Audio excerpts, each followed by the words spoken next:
I'd like to start out by asking people, is anyone new to Ayurveda today? Anyone new to the word? Yeah? Yes? Okay. Yeah? Great. And you know, some people say, oh, that long word, and then I don't know how to pronounce it, you know? So, Ayurveda. Think about Ayur life, okay? Ayurveda. Ayur comes from a Sanskrit word called Ayush, that means longevity. And Veda is the ancient sacred scriptures of Ayurveda, of India, the Vedas.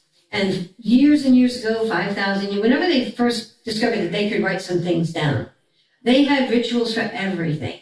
When somebody got married, everything had a ritual, and it was passed down through poetry when they could not write things down. Those are called it's called Sanskrit, and so what it is when they wrote the things down, then they called them the Vedas. And Ayurveda is a booklet out of the Vedas. And it's about how to live a long, healthy, vibrant, happy life. How, in Ayurveda, we're supposed to live 100 years. Well, how do we make the last couple of those 100 years as healthy and vibrant and magnificent as the first couple of years that we've had? So Ayurveda really is a beautiful way of looking. I call it looking through an Ayurvedic lens, looking at it from an Ayurvedic point of view. And I hope today that you're able to take something home with you. And I'm not really going to read this pamphlet, the document, this little PDF, word for word. But what I do ask is that poetry. When you first read something and you read a poem and you're just learning the poem, and then you read the poem for a second time, and then you get more out of it, and it starts to really connect. And then when you read that poem for the third time, all of a sudden you can start to see the little intricate things about the poetry. So that's what I hope that this book, this little booklet, will bring to you later on. So it's not really something that you need to follow. Again, it's available on my website, essenceofself.com. And if you go to the bottom of the website, there's a way to download it if you'd like to save it and have it with you in your phone or whatever. So Ayurveda is a science. It's an elemental theory. And do you know what we mean by elemental theory? It means the elements. There are 5 elements. There's space, air, fire, water, and earth. And everything in creation is some combination of these 5 elements. First, you have space. Without any space, nothing can exist. Then the space begins to move. And once it starts to move, it becomes air. So it's about qualities. How do you describe space? How would you describe air? Then what happens? Rub your hands together, right? And what happens? Friction starts to happen. The fire comes. So one element comes, the first element is space, the next one that comes out of that is air. Then from the friction of the air becomes the fire. Then somehow from the fire, it condenses and forms the water. And then when the water condenses, somehow it forms the earth. And so that's how you have the 5 elements. And then that's why one is so very, very light and subtle, and the other one is very, very dense and heavy. Because earth is actually all of the elements that form the earth.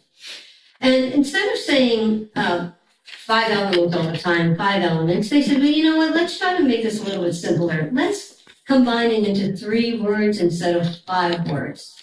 So then they decided to take air and space, and they combined it, and they call it a word called Vata, V-A-T-A, Vata. And again, it's just taking all of the characteristics that you would describe air in space. So space is expansive, vast, cold, dark sometimes. There's the little beautiful suns in it, right? And then you would take air. Air is all movement, right? So how many directions are there? How many ways do things move? 5. There's 5 directions, okay? Things can go up, things can go down, things expand really far out, things can contract back in, and then things circle around. Okay, so that's air. So Vata would be any way things move.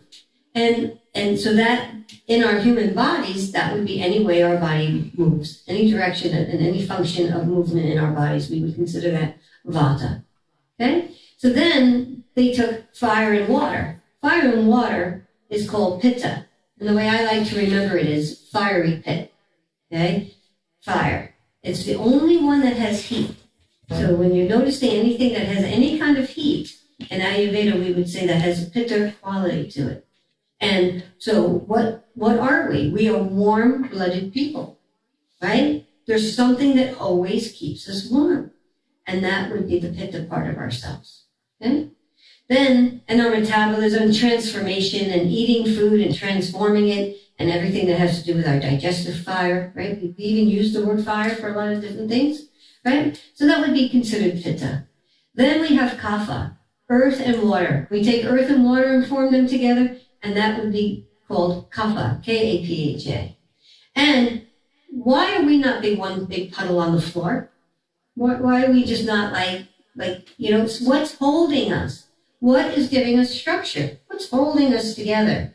That is considered Kapha, the structure of our body. So then we have, being that everyone has all three of these, they're called doshas, these energies, right? So, but why aren't we all the same? Why aren't we all identical twins? Why isn't everybody exactly the same if we have all three of them? Because we're all little milkshakes. Some of us have a little bit more airiness to us, right? Some of us have a little bit more fire. Some of us have a little bit more earth. Some of us have almost the same air and fire. Some of us have almost the same, maybe earth and fire. But we're all, every one of us is a little beautiful divine creation of a milkshake, of some of the doshas.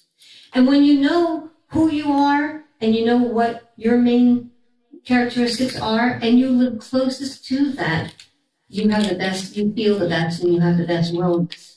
And that's why Ayurveda becomes very, very it's about self-realization, realizing who you are. Ayurveda and yoga are sister sciences, and they're both about self-realization. But when it comes to yoga, you say, well, how do I feel when I'm in mountain? How do I feel when I'm in half moon? How do I feel when I'm in all the different yoga poses? It's about realizing. How do I feel when my breath, when I'm doing a stronger breath? How do I feel when I'm relaxing my breath with the pranayama? So yoga is about bringing in about self-realization. And so Ayurveda is about self-realization as well. But the only difference is it brings it more into your lifestyle. Where how do you feel when you eat a chili pepper? How do you feel when you see the color red? How do you feel when you smell a rose? So Ayurveda just brings it into more of a lifestyle kind of thing. We can start looking at things a different way, right? So now, and again, thank you coming out on a Saturday evening, and how you feel on Saturday evening versus on a Saturday morning, and how do you feel? How do you feel about all these different things? So what I'd like to do is to give you a little bit of an experience of trying to wake you up a little bit, try to help you to because you're right now, we're in a transitional mode. It's called a Pitta mode because you're learning and you're listening and you're trying to retain. And anytime we're in a learning environment, that fire is working within all of us right now. So what I would like for you to do is come into a comfortable seated position and just noticing your breath, noticing what it's like to breathe in and what it's like to breathe out, and noticing how you're feeling on this beautiful fall evening. And it is evening, so we do feel a little bit different in the evening. We consider this Kapha time, getting ready to settle down and eventually work our way into sleeping at some point later, in a few hours, right? So now noticing your breath, noticing and then breathing into the bottom part of your lungs, and then breathing up into the middle section of your lungs, and then breathing up to the top of your lungs.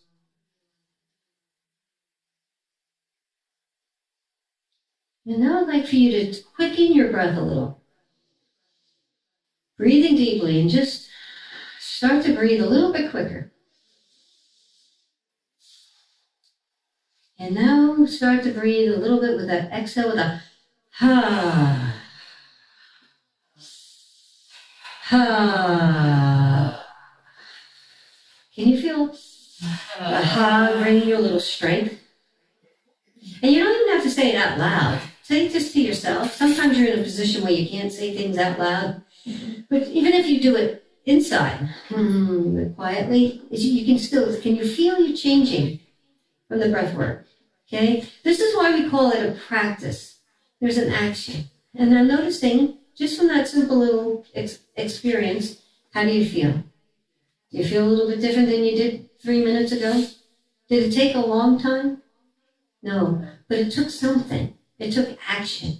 It took some kind of action. And that's what Ayurveda is about, and yoga, and all of these other beautiful modalities, being it with Reiki or the other beautiful things that people do. It starts with an intention, but you can still have the intention. But if you don't do the action, then you're not really going to have the shift and the changing. So it's important to know that we have to create some kind of practice, and we have to create some kind of activity in order to change. Now, the one thing about Ayurveda is that its opposite characteristics bring balance. So whatever it is, in your own divine wisdom, whatever you may be feeling, and you stop and you scan your body and you say, in my divine wisdom, based on what I'm feeling, what opposite characteristic would be helpful for me? But one thing is knowing it, and one thing is actually applying it. You know, you could read thousands of books in your lifetime, but if you never apply anything you've ever read, then you have the knowledge, but where is it? So this is why it's called a practice, because we're practicing. You know, we practice yoga, we practice Reiki, we practice all of these beautiful modalities. Okay? So just to give you a little bit of historical background, that they had a great medical conference thousands and thousands of years ago, and they asked all of the beautiful healers of the time to come together, and they formed the first medical textbook called the Charaka Samhita. And there's a medical schools in India to this day where people are learning to become Ayurvedic doctors. They have to go through the same 4 years of dissection and anatomy and all of that the allopathic doctors learn. But then there's a path where they would go off into allopathic medicine and the Ayurvedic go into Ayurvedic medicine. And these textbooks are still used in the schools of India today. And I have been blessed to meet so many beautiful Ayurvedic doctors. And I met a beautiful young, about 2 years ago, I go to Ayurvedic conferences often, and there was a beautiful 23-year-old Ayurvedic doctor visiting from India, and she had just graduated from the school. So I know that people are still learning Ayurvedic medicine and becoming doctors in India. And I'm very, if I wanted to become an Ayurvedic doctor at this stage of all of the knowledge that I have, I would still need to do 4 years of medical school semesters of learning all of these diseases. And I'm at a point where I don't know if I would be able to sleep at night. We're going, so I think I'm really fine where I'm at and at the level that I have. And I have been doing this for 18 years, and I've been talking about Ayurveda for quite some time. So there's also another textbook that they wrote called the Charaka Samhita, which is the surgery textbook that they wrote things down. There was in a kingdom, the king lost his nose in battle, and then someone had to give up their nose in the kingdom so that the king could have a nose. And I don't know, this is all the story. They get you to remember things, right? But in this textbook that they wrote so many thousands of years ago, there's still things that they use in surgery today. There's still some of the things that they, and even the allopathic medicine, with going back to Hippocrates, he has 3 body types, and he got them from the Ayurveda, from the Vata, Pitta, Kapha, and he just changed them endomorph, I forget exactly, but what's it? Mesomorph, and ectomorph, right? So, but if you really look at those characteristics and you really look at the Vata, Pitta, Kapha, they're very, very similar. And Hippocrates says that massage was very beneficial in health. I like that saying because, that's what I like to do in my lifetime, the massages that and then they wrote another textbook, which Astanga Hidraya means heart. That's where the pharmaceutical and all of the herbal medicine starts to come in. So there's a whole other booklet that has all of the different formulas of what combination of herbs would you use for this particular thing, or with all the treatments and things. So that's where the pharmaceutical. What is that called? Astanga Hidraya, Hridaya. Astanga. It's the therapeutic herbs and formulas and advanced information on how to use metals and minerals. Yeah, and again, it's really thousands of years old. Sorry, there's no page numbers on this, but it's probably like the second page on the bottom. And so and then after an Ayurvedic doctor would complete, then they have choices to go off and become into specialties, similar to what our doctors have, the allopathic ones. There's internal medicine, there's surgery, ears, nose, and throat, pediatrics, toxicology. Now think about India. Do you know how many things in India, toxicology, with scorpions and the snakes and all of the poisonous things that there could possibly be? I mean, that's an amazing undertaking in and of itself to be a specialist in that. Then they have gynecology, and then health and longevity. That's called Rasayana Tantra. And then that's spiritual healing. So the health and longevity, again, is what we really work with through Ayurvedic and through working and helping ourselves. And then the spiritual healing, again, the roots of Reiki, the key is word for Reiki's 2 words, means universal energy. So we're working with the key, but then that's Japanese, and it's also Korean. But then when you take that same word and you go into China, it becomes Qi. We have Tai Chi and Qigong. But then when you go into India, the word turns to prana. And that's where you would have pranic healing. Like the beautiful center where you are, right? Pranic healing. But would you say love and amore are 2 different things? No, right? It's just a different language. So that's why the ki and the chi and the prana, it's this life force that's within all of us. And it's just, and then what happens is the cultural changes. So Reiki will have this beautiful cultural flair, and you may play Japanese music in the background, doing your intention with that. And if you were doing Chinese things, you may have some Chinese music playing. And then if you're doing Ayurvedic, you may have some beautiful Ayurvedic, Indian music playing with the culture. So it's the beautiful cultures that start to come into all of these different modalities. That's what starts to make them different approaches because of that. But when you come down to the source of it all, this beautiful life force that comes from our breath, that comes from our senses, that comes from this existence, is really quite amazing. And so then there's 2 parts of ourselves. There's our immune system that keeps us healthy. We call that Ojas in Ayurveda. And then there's the weak immunity that happens from different effects, cause and effect. All of this is cause and effect. This action will have this effect. This action will have this effect. So ama is when we accumulate some things in our body that really are meant to be with us. That because of choices that we do even though they may not be serving us, then in the long run, that we may feel the effects of that, and it may not make us feel so well.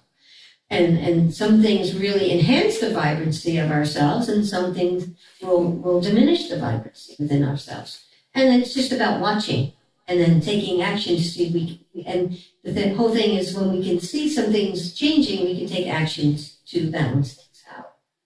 Okay? So the 5 senses. So we're talking about balancing the rhythms of life, all of these different fluctuations, and we're talking about the five senses, okay? So who knows what the five senses are? Right? Seeing, hearing, smelling, tasting, and touch, okay? So touch is pretty much all over the body, right? But where are all of the senses primarily located? In the head, and that's why we say it's all in the head. Okay? So, and we have two things about us. We have this innate knowledge that we're born with, okay?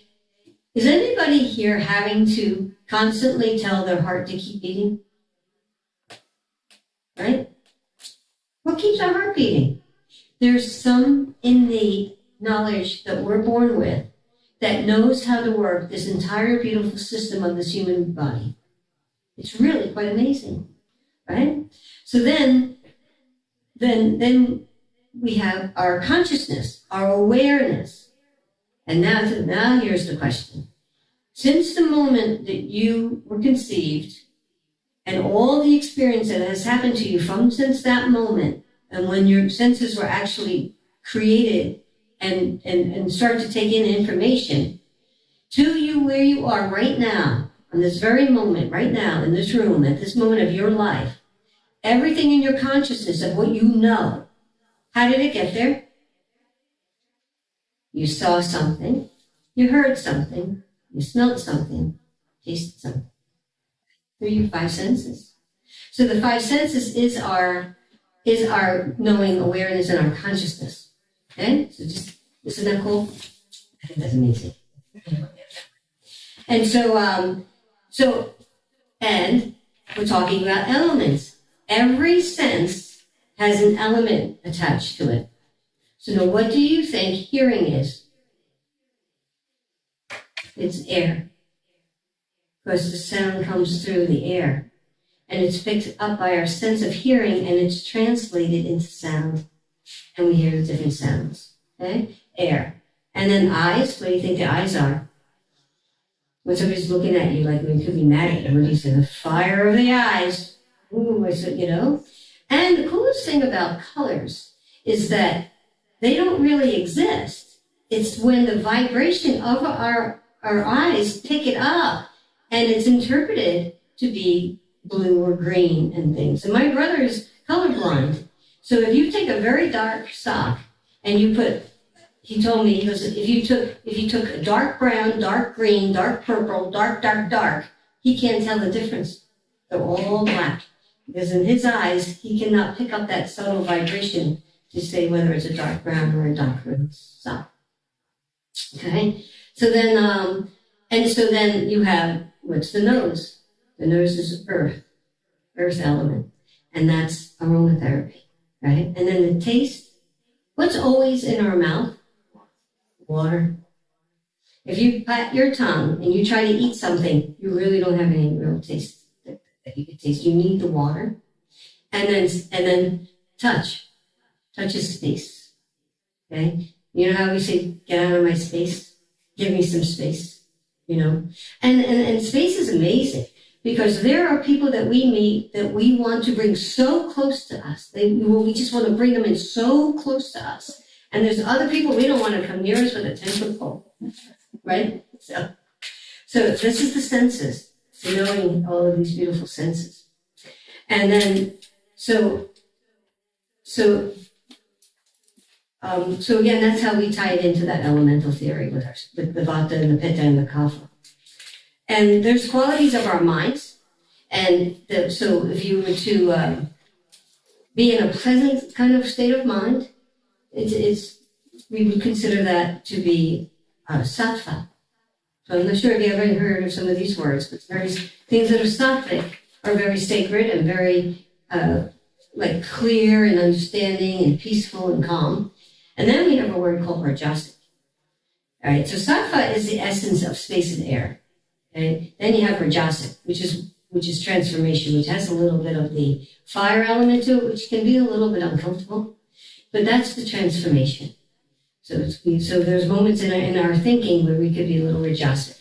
Like right now, you're being a little rajasic because you're trying to understand what I'm saying. You're trying to take it in, and again, you're trying to do this on a Saturday night at the end of the week. So, right? And then you have something called tamas, and tamas energy is part of the earth, has the earth element to it. So that's the one that helps us to fall asleep at night.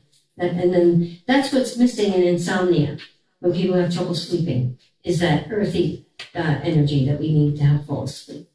But we don't just go from one place to the other. So the way I explain that the qualities of our mind, and to change, like if we are feeling a little tired, to try to get us to feel a little lighter, there's the rajasic energy. So it's like the sun shines all through the day. And then what do we have in the morning and in the evening? We have the sunrise and the sunset. That's the rajasic time, because it's changing. We just don't go instantly from day and instantly to night. So that's the rajasic energy. And then it's held for a while, and the transformation comes and it's held for a while. So those are the qualities of the mind. And so what I'd like to do is I would like to have you come into a comfortable seated position, and I want to guide you through a nice little meditation on the senses. Okay? So noticing what it's like to breathe in and what it's like to breathe out. Okay? And noticing your breath.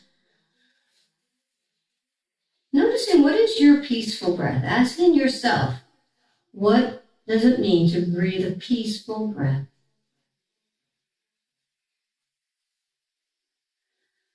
And then bringing your awareness to thinking about one of the most wonderful things you've ever seen. And to see if it comes up like a picture show. It doesn't have to be one thing. It's noticing as you start thinking, this comes to mind and this one comes to mind. But noticing, asking yourself, what is one of the most pleasant things? And noticing, bringing your awareness to the hearing. Noticing what is one of the most pleasant things you've ever heard? What's your favorite music?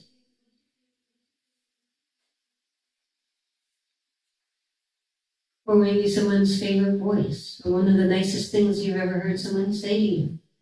Just noticing.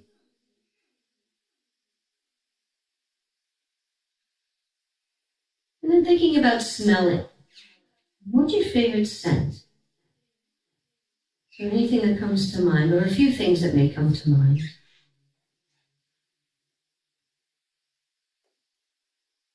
And then how about your favorite food?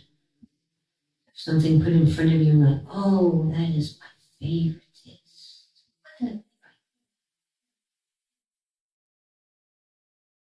And then think about your favorite temperature. Like there was a beautiful day outside and you walked outside and you're like, this is just the perfect temperature.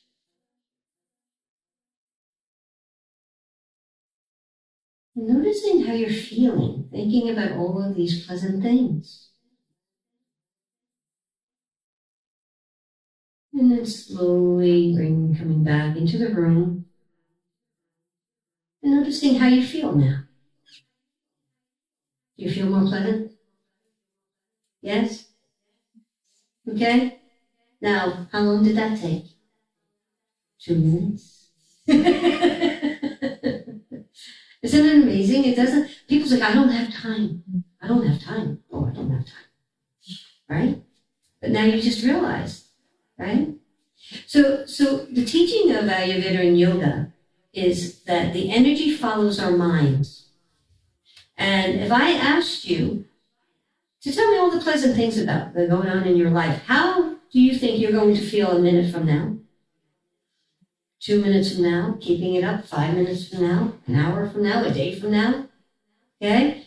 So whatever it is that we are thinking, our energy will follow our minds, right? Now, if I ask you the same question, tell me some of the things that are troubling you, okay?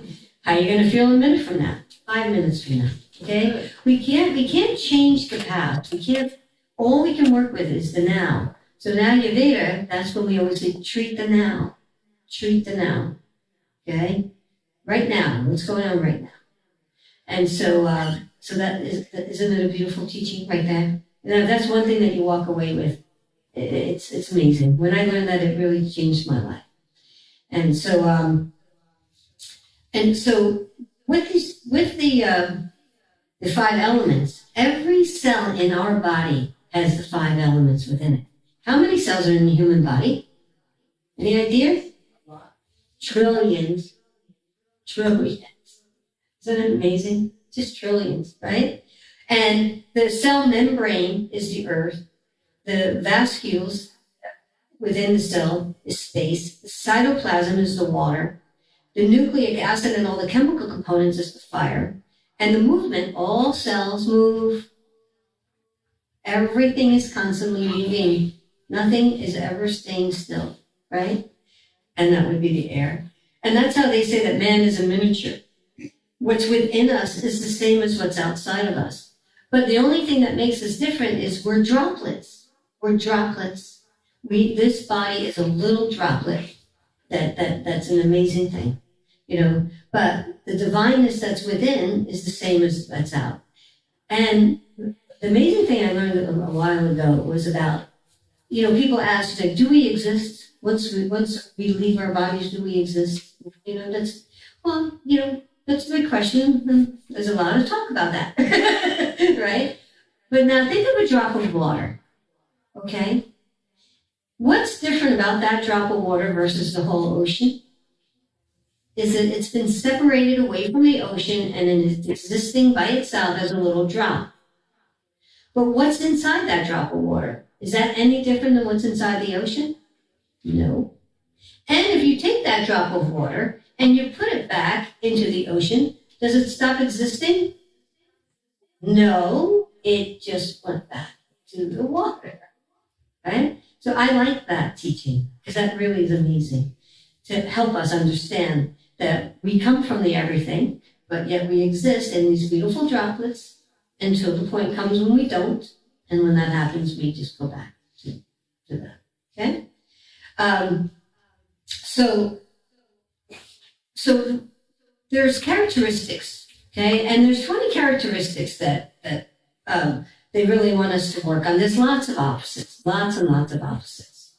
But they just want you to say, well, let's focus on these 10 opposites, these 10 qualities and their opposites. So in the handout, there's it's heavy, if something's heavy and light, oily and dry, stable and mobile, slimy and rough, gross and subtle, cold and hot, slow and sharp, soft and hard, dense and liquid, and cloudy and clear. So for those of you that will want to, be looking through it, I did put like heavy, there's a K next to it, which means it's Kapha, where light is Vata. So again, you can look at these. And then I just talked a little bit about Vata. Vata is resembling the wind. So anytime that we have anxiety and things like that, and any kind of movement. So if you look at things about as far as being imbalanced, if somebody's had a little bit of shaking, like Parkinson's, we would say that would be a Vata imbalance. And then you would address things to try to calm down the nervous system with the shaking. And then you have Pitta, which is fire, and all of the characteristics. And it's people that are out of balance, at that point, they can be very strong, forceful, angry, kind of hard to deal with at times, things like that. And then you have the Kapha people, and when Kapha goes out of balance, Kapha people, they get very stubborn. They're so earthy, and it takes a lot to rile them, but they can get riled, but they will wait, and they will wait and be a little stubborn on things. So when you just learn the different qualities about Vata, Pitta, Kapha, then you could see what you think you are. Okay. And on the break, if anybody would like me to take their pulse, I do a pulse analysis where I can give you an idea of what's going on. So if you want to see me on the break, I'd be happy to do that for you. Okay. So again, there's 10 unique doshas combinations. So some people are Vata, some people are Vata Pitta, some people are Vata Kapha. Then you have Pitta, then you have Pitta Vata, Pitta Kapha, then you have Kapha, you have Kapha Vata, Kapha Pitta, and Tridosha. So it's a matter of, the three of them are all in a dance together, but one wants to run the show, and one always wants to be in charge. So that you got to see what's going on, which is the strongest dosha. So that's the same thing with the seasons that are going on right now. The change in seasons, there's one main characteristics that happen during each of the seasons. So summer, which is the most prominent energy in the summer? Heat, right? So that's why we would call that Pitta season, because it's the one that's hot. Now, fall is considered Vata season. Vata, everything is drying out and getting very windy, and things are turning to dust, right? And things are turning cold.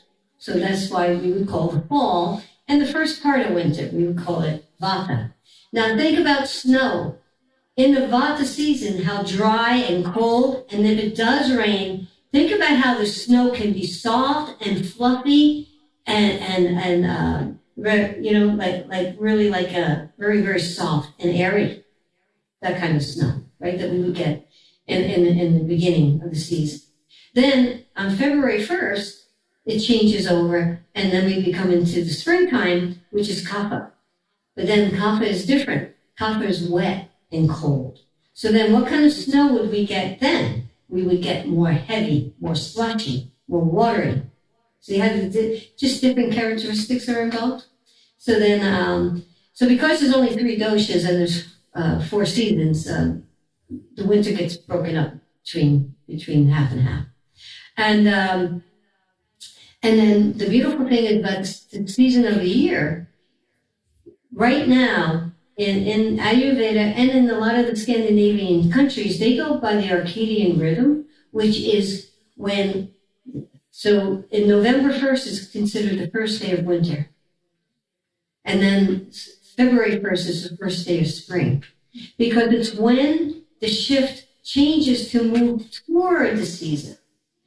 And what we do here is we go by the sun. We go from the shortest day of the year to the longest day of the year, and the equinox were equal day and light, night and light and dark, right? The equinox. But that's what we follow. But on the 21st of June, for the longest day of the year, it's already hot. The heat's already here. But May 1st is the first day of summer. And do you know how you may know it? You ever hear of the maypole? People dancing around the maypole? Guess what?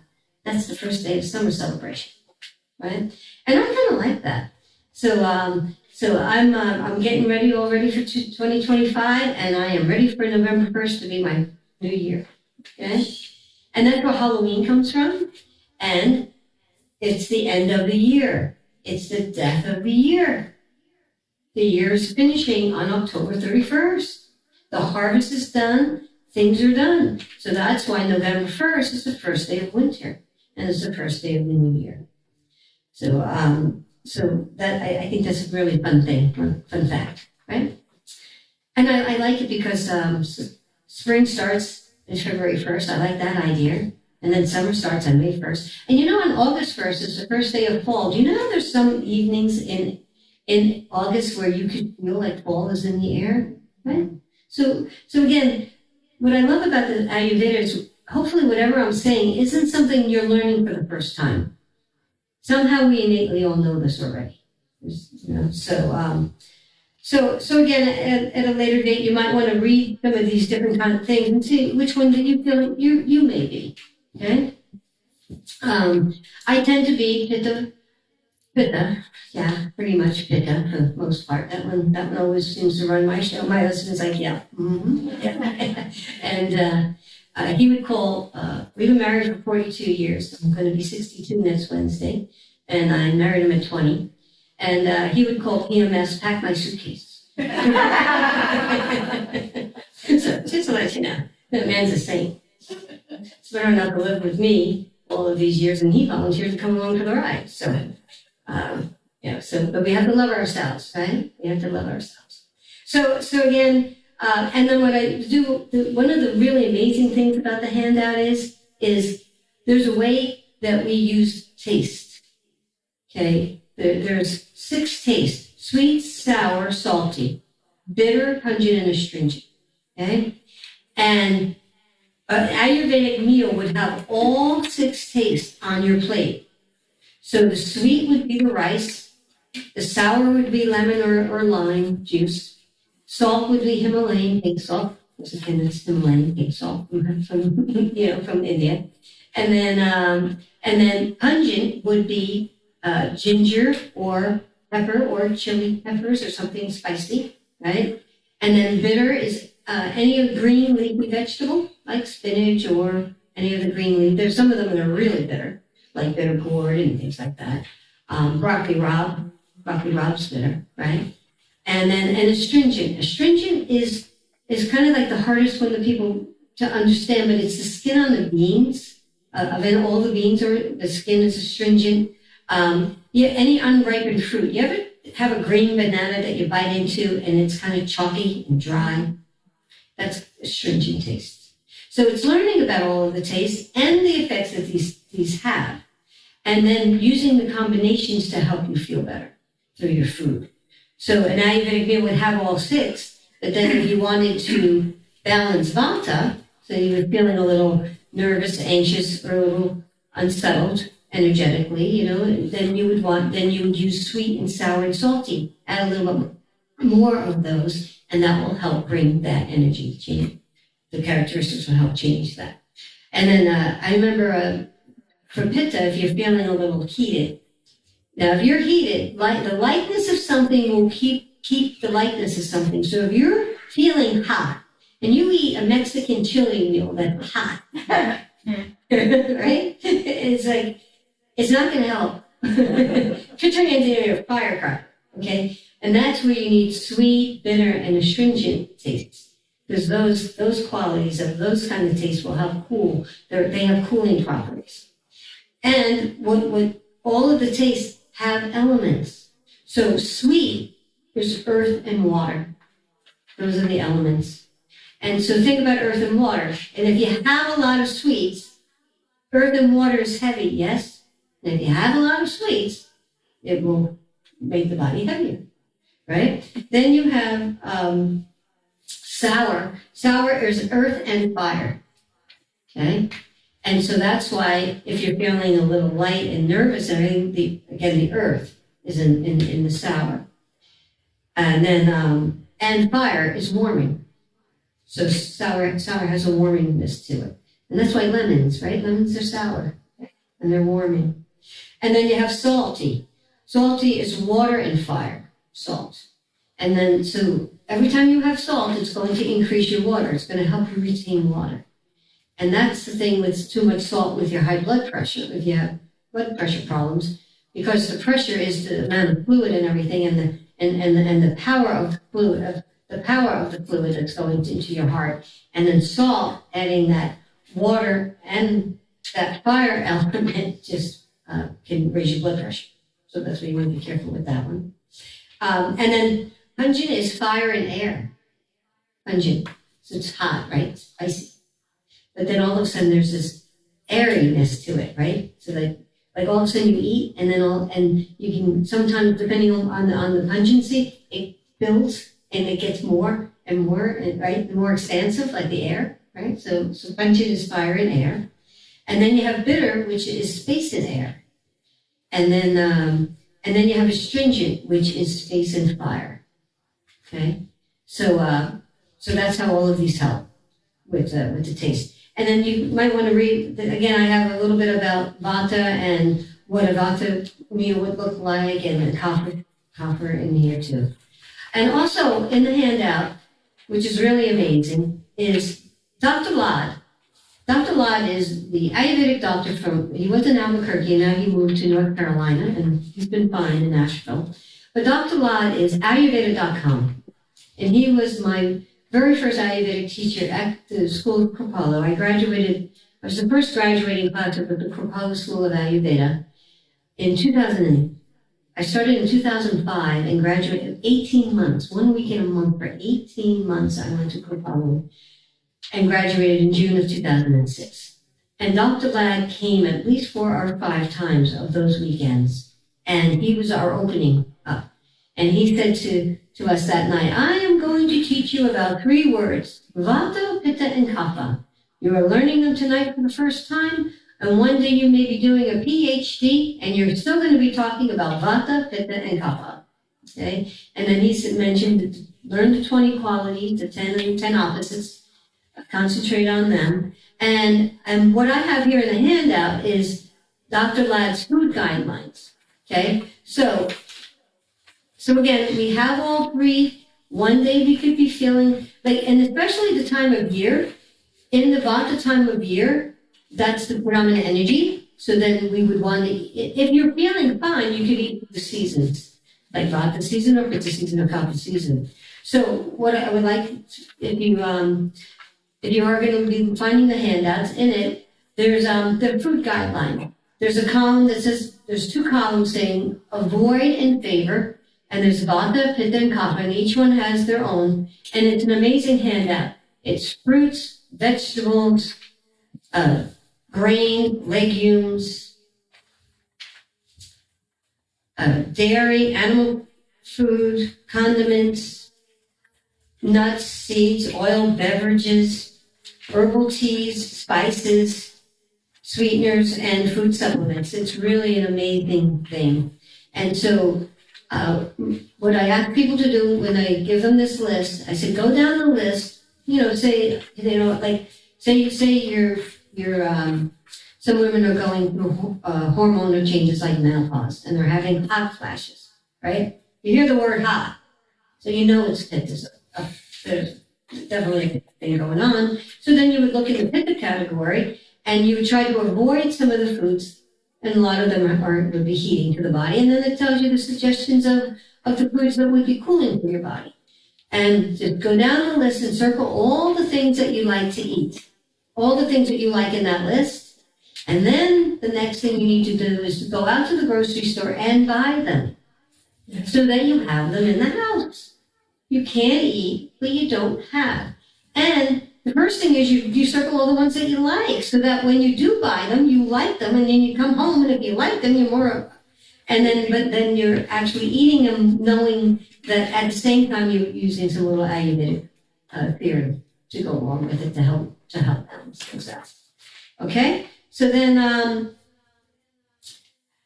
and so then also there's the taste, and then we go into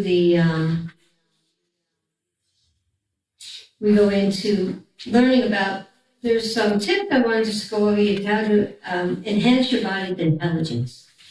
So today's food is tomorrow's intelligence. And do you know how you know that's true? Have you ever been to a wedding and you overate and overdid some things, and you woke up the next morning and you went, oh my goodness. All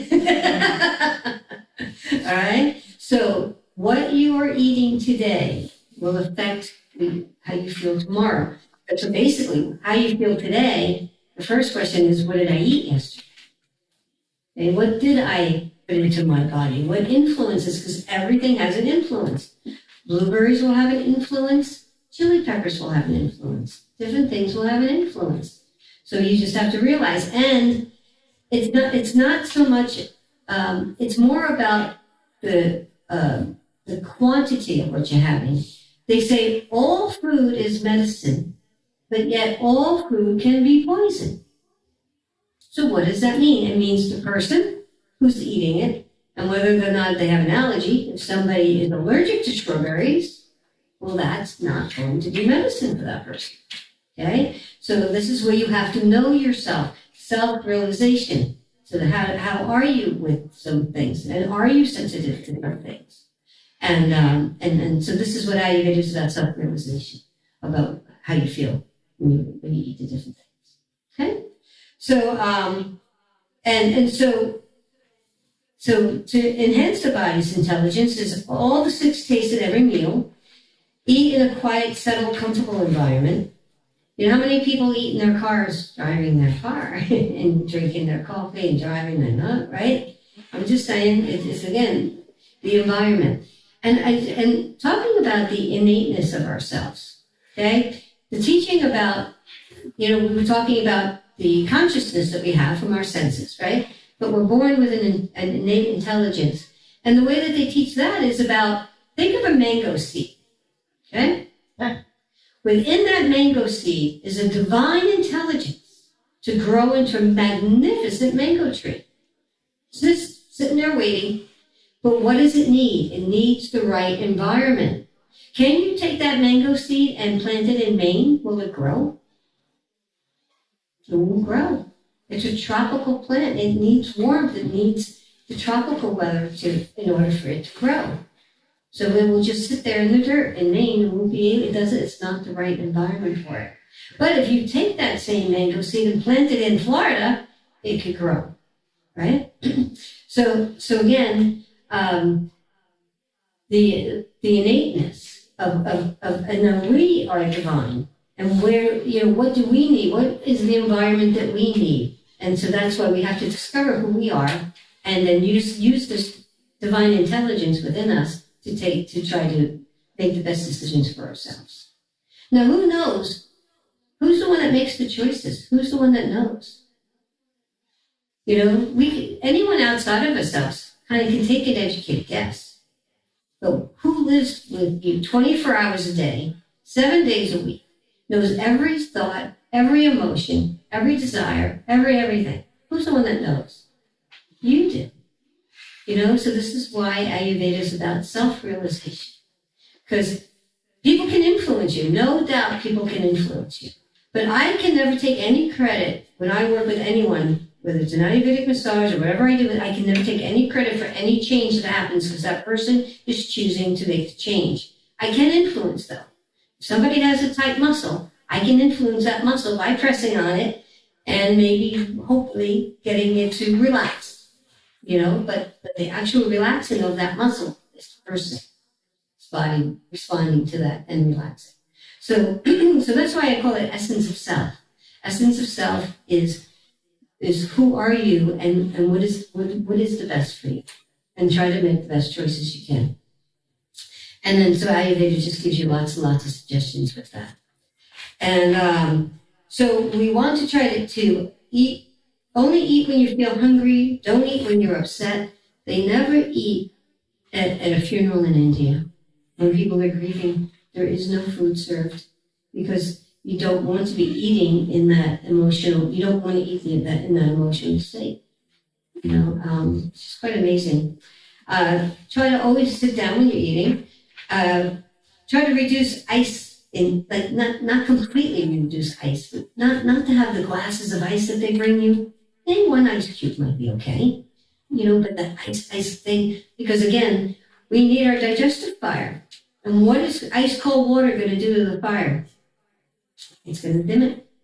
And then the vibrancy and then we lose the vibrancy of our digestion.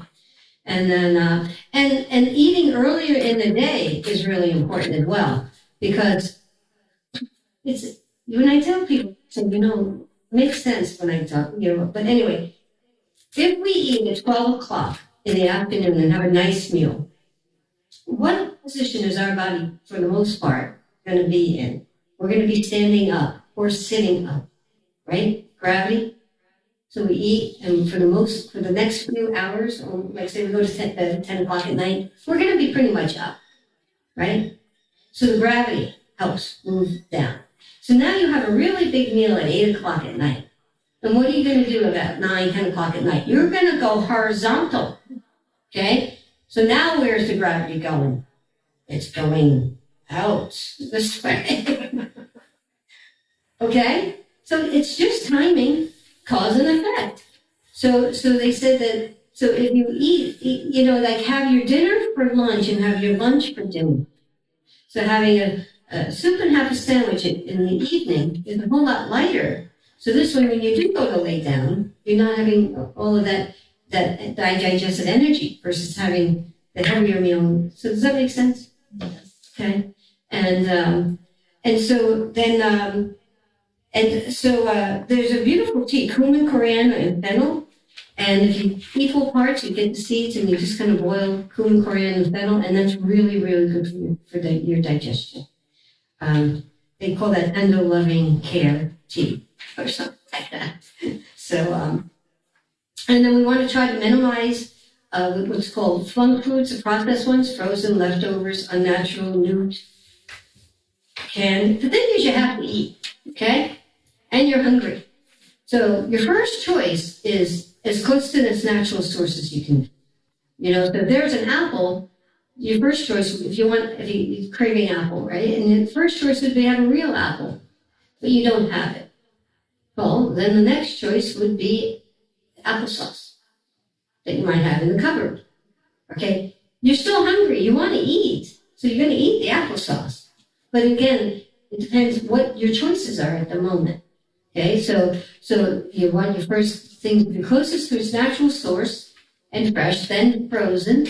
And then if there's nothing in frozen, then you want to go to the canned things. But again, if you're hungry and that's all you have, you need to eat. Okay? So it's just a matter of providing, that's where we're making that list and doing the shopping and having the foods in the house. And that's the biggest problem is when we fall behind and we don't have the food in the house, and then we're like, oh, why don't we call the pizzeria or why don't we call the Chinese? You know what I'm saying? and beautiful people that you're so happy to come to the door. So again, we just want to try to minimize some of these things in our diet. And eating the rainbow. Eat the rainbow. I love the little potato packets that you can get where there's purple ones and white ones and all the different colored potatoes. I do, eat the rainbow. Try to have the rainbow on your plate. All the different different colored peppers and different colors. So when you shop, try to shop the rainbow. Okay? And then, because all of the pigments in the plant have the different vitamins and minerals with different colors. And so today's nutrition is tomorrow's intelligence. And when our fire, this vibrancy within us is strong, that's when we have the best. Okay? And so then I do want to teach you a little bit about the pulse. So if you can try to find your heartbeat, like either on your neck or on your wrist. So just see if you can find your heartbeat. Okay, so all of the things, this happens with all of the senses, okay? And feel free to check out the scents and essential oil and things like that later.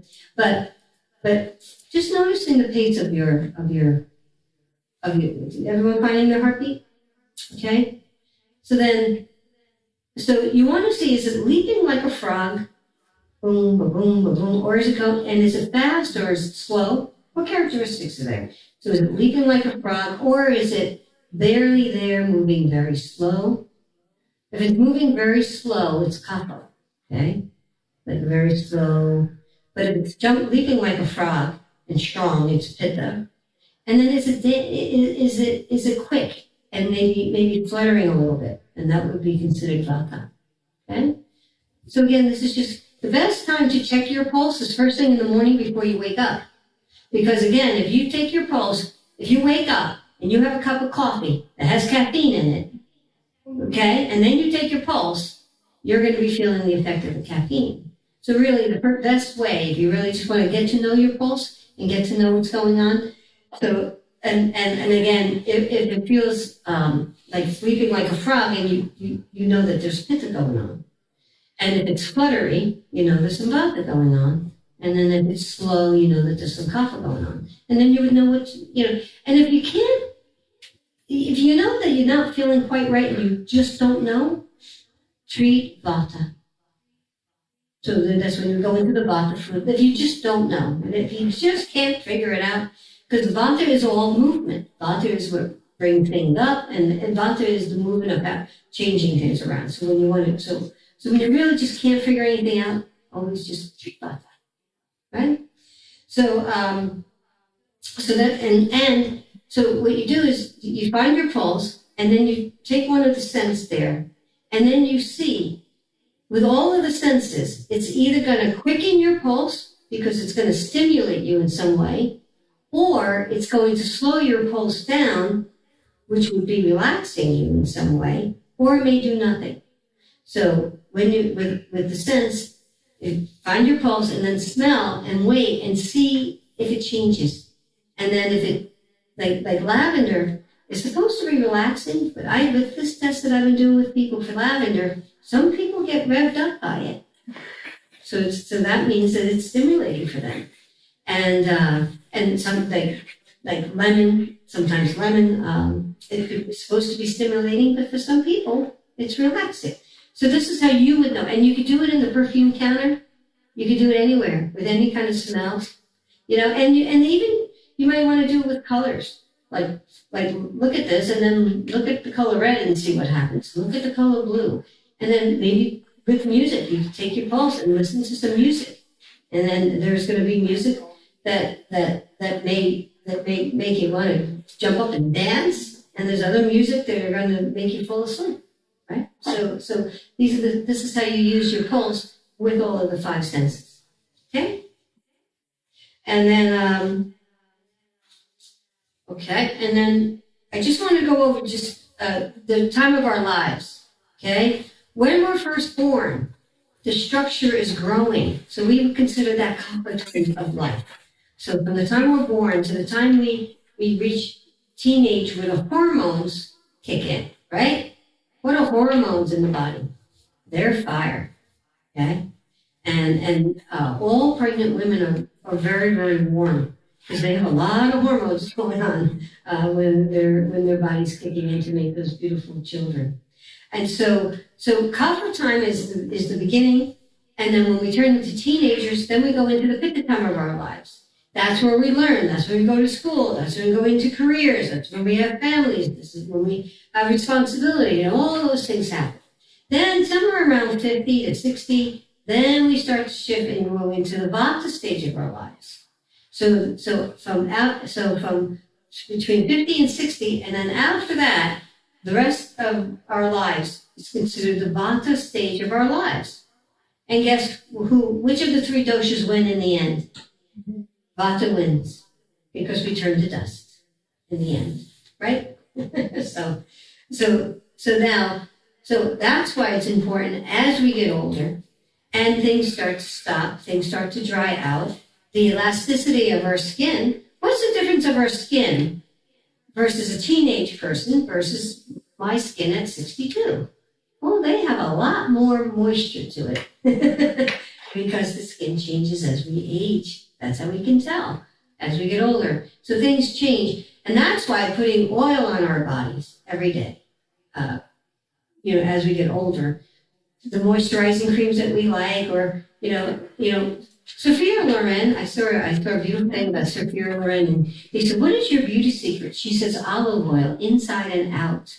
And she was drinking olive oil, and she says she puts olive oil on her skin every single day. And she had to be about 80 in this interview, and she looked crazy. Okay, so what's the opposite of dryness? Moisture, oil. So that's why it's important to take care of ourselves. Things as we change, right? And then so that's the life. And then there's different times of the day. We feel different in the morning, like I talked about earlier, versus the evening. And so there's when we first wake up, we're kind of tired, like from 6 in the morning to 10 in the morning. It's called Kapha time. And what's the opposite of that? We have to get up. We have to get ourselves going. That's by exercising and doing a good work at that time of the day. But then at night, from 6 to 10 at night is Kapha time of the day. But that's when we don't want to do too much exercise. We want to get ready to calm ourselves down so we can go to sleep. So then and then at 10 in the morning to 10 to 2, that's the fire time of the day. And during the day, our digestion can be an oven. We can eat things and digest it. But from 10 to 2 at night, that's the time of day. But that's when all the transformation in our bodies, the liver starts to coat things. So that's why you don't want a lot of food to be digested at that time. And then you have the Vata time, 2 in the afternoon to 6 is Vata time in the afternoon. Well, what's moving at that time? Our lunch is moving all through our intestines, right? It's moving. But at night, what's moving in Vata time is the absorption, and all of the nutrients are moving into our body for health. So there's different times of day, and then the different times of the year. So with that, we're going to get ready to have a nice break, and then we're going to come back and we're going to have some time for question and answers. And then I like to also do some more experiential meditations and things based on what people are, any questions people have. And so right now it's time to take a little bit of a break. So just to recap with what we were saying about Ayurveda, is one of the main things is there's called 5 pillars of nutrition. Okay, and a pillar means support, something that supports each other, the pillars that hold up buildings. So there's 5 pillars that really support each other when we're talking about the nutrition of our body and to bring vibrancy and health and well-being. Okay, so the first one is food. Okay, and as we talked about that, about all the different foods. Okay, second one is water. You can't go without water. Our body's at 80% water. Okay? So, but water means fluid. Don't want people like say, well, fluid is water. Tea is water. Fluids versus solid foods. So when we talk about water, also, fluids that we drink. Okay? And just pay attention to how much that is. Because that's the difference. Food is solid, water is all of the liquids that we imbibe. Then we have the breath. Now we can go without food and water for a couple of days or so, right? But we can't go without our breath for more than a few moments, right? So breath. And then that's where the breathing and the pranayama comes in. And then the 5 senses. So we have food, water, the breath, and then the 5 senses. And again, the choices that we do, are they pleasing to the senses? Like we're meant to have a beautiful, vibrant, happy life. Well, who's the one that's running the show? Who's the one that's making all the choices? You are. And so when our minds become troubled, we could get some news from people that could be very upsetting, but how are we going to process that? And how, when we take in these things that we hear and see from life, how do we not let that take our wellness away? How do we not let it take our happiness away? How do we not let it take our vibrancy away? All right? And who's in charge of that is ourselves and our outlook. Okay? And then the last one is the emotion and the mind. Emotion and the mind, they have on the same line. So it's food, water, breath, the 5 senses, and the emotions in our minds. And they're all pillars that when they all work in harmony with each other, that's when we have the best health and vibrancy. Okay? So that was just a really beautiful little tip too. So what I'd like for you to do is I'd like to bring you into an experience of what Vata, Pitta, and Kapha feel like. All right? So if you can stand up or if you're going to sit in a chair, I want you to shake your arms around, so I want to make sure you don't slap anybody next to you. So we want to be a little friendly here. We don't want to be smacking people around. But so just shake out your arms, right? Now bring it to one arm and shake your wrist. And then your elbow. And bounce your knees. And bring the arm up overhead. Go, ah, let go. And then the other hand. And the other. And up overhead. Ah, and then both hands. And they go, whoa! And you ever see a wet dog? Whoa! Now, how do you feel? Like Vata. Do you feel a little uppity, a little airy, feel that? This is what we would call Vata. Okay? Each one is beautiful. You wouldn't say that a daisy is any more beautiful than a rose than a chrysanthemum, okay? But a daisy is delicate. We would say that's a Vata flower. A red rose is full of passion. We would say that's a Pitta flower. Chrysanthemum is so strong in the fall. They're out there in the snow. You can step. They're fine. There's, we say those would be Kapha, but they're all beautiful, right? Okay, so that's that one. Now, what we're going to do is we're going to bring your hands to your abdomen, and then we're going to take a breath in and we're going to go, ha! Okay? Yeah, right. Ha! Ha! Ha! Ha! Ha! Ha! Ha! Ha! Ha! Ha! Ha! How you feel? Pitta. Pitta. Oh. Okay? All right? So now what we're going to do is we're going to bring the feet out a little bit. And then we're going to bring the hands to the hips, and we're going to exhale. We're going to lower our hand down. We're going to lower our hips down, right? And then we're going to come down, up, right? And now we're going to come down and hold this, right? Now pick up one foot. Yep. Here, feel that down. Now come up. Now what do you feel? Kapha. Feel that kapha energy, that downward energy? So that's just a little bit of an experience of Vata, Pitta, and Kapha. And then so you can have a seat. And then and so I just want to let you, like, we're going to ask you a question. You're driving down the highway and somebody cuts you off. Okay? What do you think a Vata person would do? They're very delicate and they get very nervous. What do you think they're going to do? They're going to be like, oh my God, they almost hit me. Oh, oh, oh, oh. Right? Now, what do you think a Pitta person is going to do? You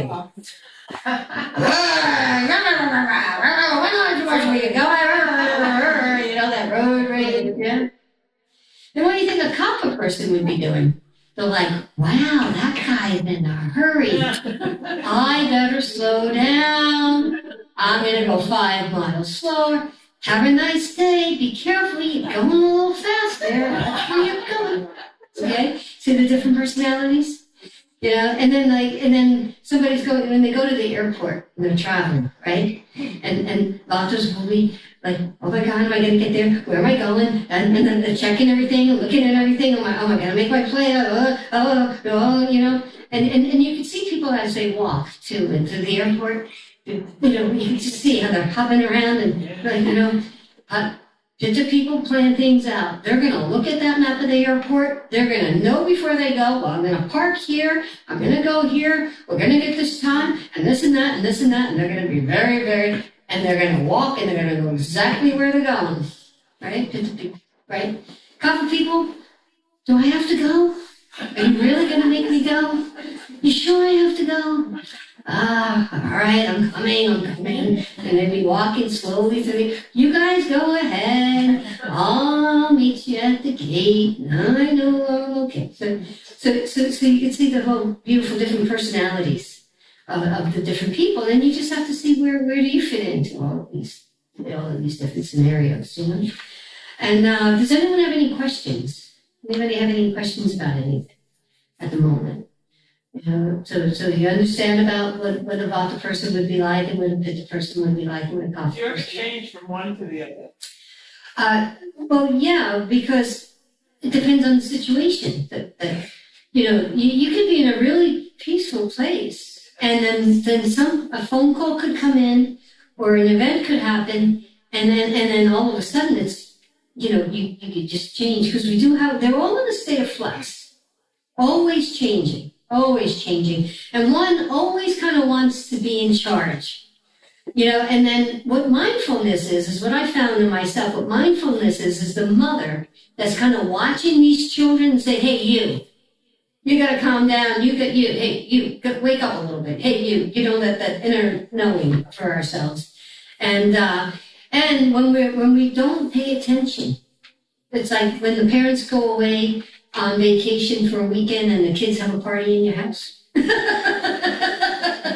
You know, like they just, when we're not watching, they can just kind of go out and just wreak havoc, and then you have to say, okay, wait a minute now, everyone come back, everybody regroup, everybody come, you know, things like that. So, you know, and then there's different parts of our body, like Kapha lives in the lungs. Talk about moisture, water and moisture. What's constantly being breathed in? Air. Those lungs have to be wet all the time. Because if they're not, then how would we sustain our lives? You see what I mean? So Kapha lives in the lungs, and then Pitta lives in the digestive area, in the solar plex here with all the fire, and then Vata lives in the colon. Vata is the colon. What's constantly moving? The colon constantly has to go like this. Peristalsis in the colon has to keep moving things through. Has to be constantly moving. So where Vata lives is in the colon. The only thing is they all like to go on vacation. So Pitta wants to go on vacation and comes out as a rash through your skin. Kapha goes on vacation and then it goes into your stomach, and then your stomach acid isn't working properly, and then things can become slow and just slow down and not be able to digest things so much. So that's how they become imbalanced, because it's when they spread out and they move away from their main where they live, and then they're focusing on different parts of the body that we have to then address to get them to come back to where they're supposed to. And so did that answer your question? Yeah. Cool. Is one dominant for a person, and maybe you're switching throughout different periods or cycles, but you go back to your dominant? Yes. Yeah. So there's there's questionnaires out there. There's Ayurvedic questionnaires, but the way if you filled out that questionnaire over your whole lifetime, you're going to get one answer, okay? But if you filled out that same questionnaire of how you feel now in this moment, you're going to get a different answer. But the thing is, when you live closest to the way you naturally are over your life, then that's when you have the best health. But that's why we need to treat the moment. We need to treat the moment as saying, which one of these is really making me feel uncomfortable? Which one is one of these? I don't feel well, right? If you say, I don't feel well, which one of these guys is the dominant one in that? And that's what you have to treat. So that's what I'm saying. When in doubt, treat Vata, because Vata is all of the movement. Vata is the main culprit of the whole thing. Like Pitta and Kapha, they don't have any ability to move, because the only one that has movement is Vata with the air. And so Vata comes along and takes them for a ride. Think about hot flash. You see hot and the word flash? So we need more, the women stop making hormones. And because of that, the body stores hormones in the body beforehand. That's why a lot of women gain weight, because the estrogen is stored in the fat in our body for a future. But then all of a sudden we go into menopause and we don't have it. Then the signal comes out, hey, I need a little estrogen. Can you go into that storage? And the only way it's going to be released from the fat, it has to be heated. So then Vata comes along with the Pitta, and it heats up the body, and then it releases the stored estrogen into the body. And that's what a hot flash is. I give an Ayurvedic talk one time on hot flashes. It's kind of fun at an Ayurvedic conference. And, so that's why I said, when in doubt, when you really just don't know, but you just know you don't feel well, and you just can't figure out exactly which of the doshas is, treat Vata. Because Vata is the one that makes us anxious. Vata is the one that makes us worried. Vata is the one that So, because you could say there's different kinds of depression that somebody could have. You could have a Vata depression, or a Pitta depression, or a Kapha depression. It doesn't mean depression, just because you think depression is like heavy. You just think heavy, right? But again, you have to ask, well, what are your other feelings, And then based on what they describe, then you have to see which of these descriptions, which category do they fall into.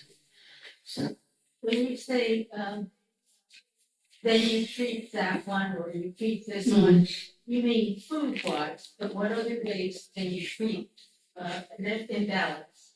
Well, you treat it through meditation and thoughts, and then you treat it through exercise, or different yoga things, different yoga poses, each yoga pose has different characteristics. Half moon is this one where you keep going side to side, and it's cooling and it's calming, and there's this whole moon series thing. then they have the sun salutation, which is a whole other thing that warms you up, so, and it's funny, there's hot yoga, right? Pitta people do not need more hot. The lightness of things is going to increase it, but how many Pitta people are in the hot yoga classes? All of them.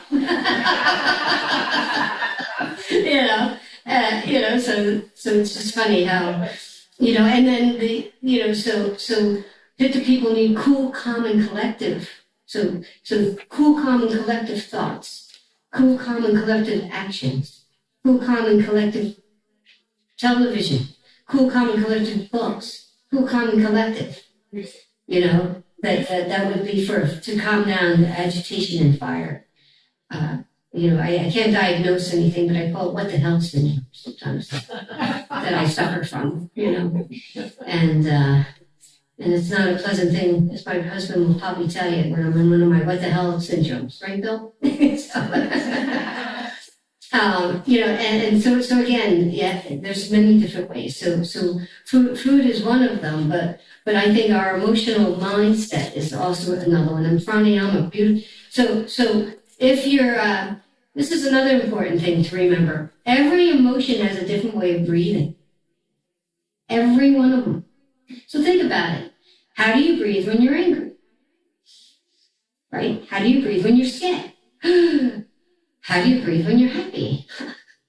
Do you see? Every emotion has, your breath changes. And this is where you would be able to say, what am I feeling, and what breath would be a good breath for me to breathe?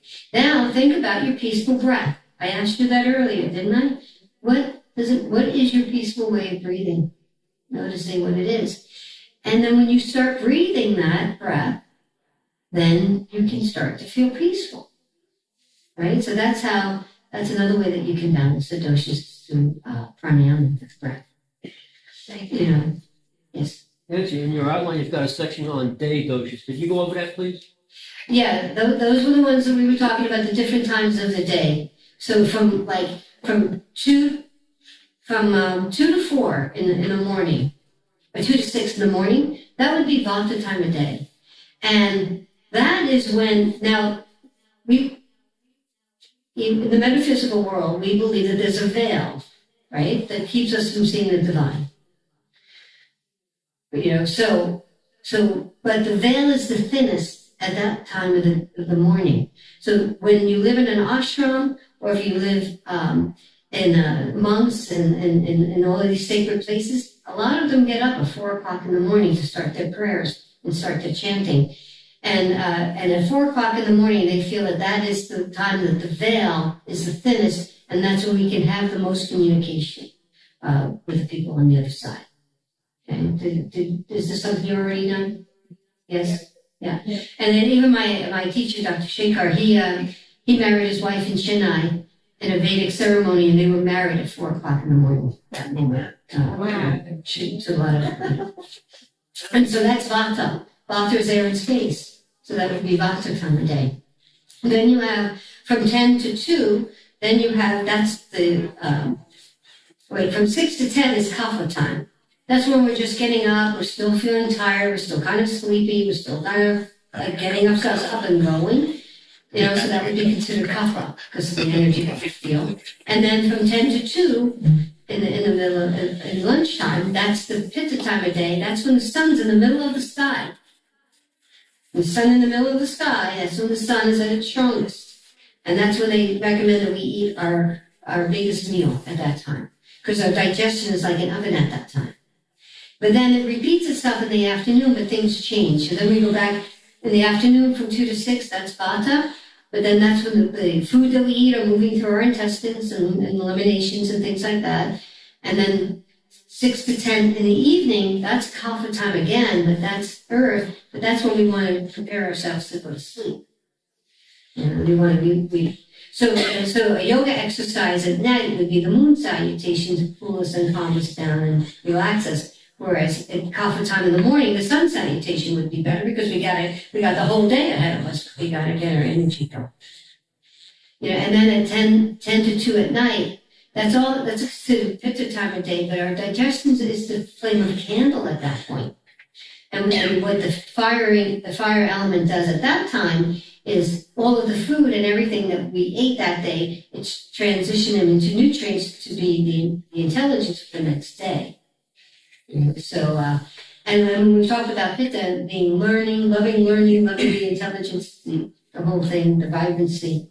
And the vibrancy has the fire element to us. You know, the glow of our skin and all of that. And even the word vibrancy does have some of that beautiful fire energy. And when we feel dim, right? When we feel full and vibrant, and then when the fire dims a little bit, we feel dim and not well, right? So thanks. That's the doshas of the day. Yeah. Any other questions? No? Okay. Yes. There's so many things you can do to balance your emotions, and I do know, of course, that Ayurveda is in it. Let's keep it really. What works the best in that situation? So she wants to know what works the best in the fastest time, like to balance the doshas. Like what would be one of the things that would work? And that's a very good question, and because as much as we want things to be done faster, things have to take its time. And so the impatience, Pitta people are impatient. Like, I want it now, I want it now, I want it now, you know? So I think gratitude, patience, caring, love, evoking so much self-care, admiring ourselves, knowing how beautiful we are. And keep in mind, if you say you have something, even though you might not really physically have it, you have it. In your mind, if you have a thought in your mind, you have it. You know, so some people come in and say, you know, I have, what did the person say the other day? She was telling me that she had something. And I told her, I said, well, you do have it. You know, she goes, well, how do you know I have it? Because you just told me. Because, again, our energy follows our minds. Whatever we're thinking, our energies will go there. So, so if we say, I have anxiety, you keep telling yourself that, you have anxiety. But if you keep saying, I'm cool, calm, and collective, and you keep repeating that, that's what we have mantras. You know, the mantras, we just keep repeating things, because, we have to, the way that the mind is, and, whatever that state of the mind is, that's what we have, So, what I find is breathing helps a lot, and the outlook of your mind helps a lot. Mm-hmm. So I think what you're saying is that, I studied Ayurveda back in, I mentioned years ago, Mm-hmm. 7 years. But it's just so broad and wide. All the things you have to do for our health sometimes. Oh, yeah. You can spend the whole day just in front of Oh, yeah. Yeah. So you have to keep it simple and just start with a few things and just find out the things that ring true to you and that you really, really like and that are fun. Like, if it's not fun, why are we doing any of this? If it's not fun, we need to create. Who's the one that chooses things with that, to, like, I am going to make this day so pleasant. Okay, who's the one that's going to do that? But every time I went to Kapha for 18 months, and every month we came home with more and more things to do. This is your homework, do this. This is your homework, do this. So we all came back, and the one woman said, if I lived in a monastery and I had nothing else to do all day with my life, I would be able to do everything that every homework assignment takes. You can't. But the main thing is in the moment, scan your body. Say, how are you? In a very loving, kind way. How are you, dear? How are you feeling? What's going on? Then when you scan and you're discovering all these things, then in your divine wisdom, what is the opposite? Because it's the only way that you're going to make a change is you have to do something of the opposite characteristic. Does that make sense? Sure. You're